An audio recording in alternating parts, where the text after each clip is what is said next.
എല്ലാ മനുഷ്യന്മാരോടും സ്നേഹം കാണിക്കണം. അതാരായാലും നമ്മളോട് എത്ര ഒരു കാലത്ത് ദേഷ്യം വെച്ച ആളായാലും അവർക്കെല്ലാം മാപ്പ് നൽകണം എന്നതാണ് ഇസ്ലാം നമ്മോട് പഠിപ്പിച്ചത്. ഈ ബോധം നമ്മളിലേക്ക് ഇങ്ങനെ മനുഷ്യത്വമായിട്ട് കടന്നു വരണം.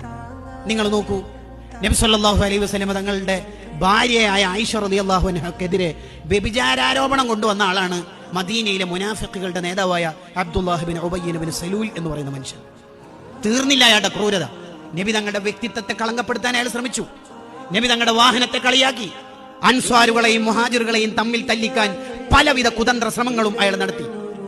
മദീനയിലേക്ക് വന്ന നബി സല്ലല്ലാഹു അലൈഹി വസല്ലം തങ്ങളെ മദീനയിൽ നിന്ന് പുറത്താക്കാൻ അൻസ്വാറുകളോട് നിരന്തരം ശ്രമിച്ചുകൊണ്ടിരുന്നു.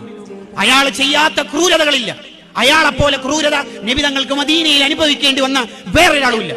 അയാൾ മരണപ്പെട്ടപ്പോൾ മയ്യത്ത് നിസ്കാരത്തിന് വേണ്ടി എണീറ്റ് നിൽക്കുമ്പോൾ ഉമർ റളിയല്ലാഹു അൻഹു തങ്ങളെ തൊട്ടിട്ട് പറഞ്ഞു, ഖദ് നഹാഖല്ലാഹു റബ്ബുക്, റബ്ബായ അല്ലാഹു തങ്ങളോട് പറ്റില്ലെന്ന് പറഞ്ഞിട്ടില്ലേ?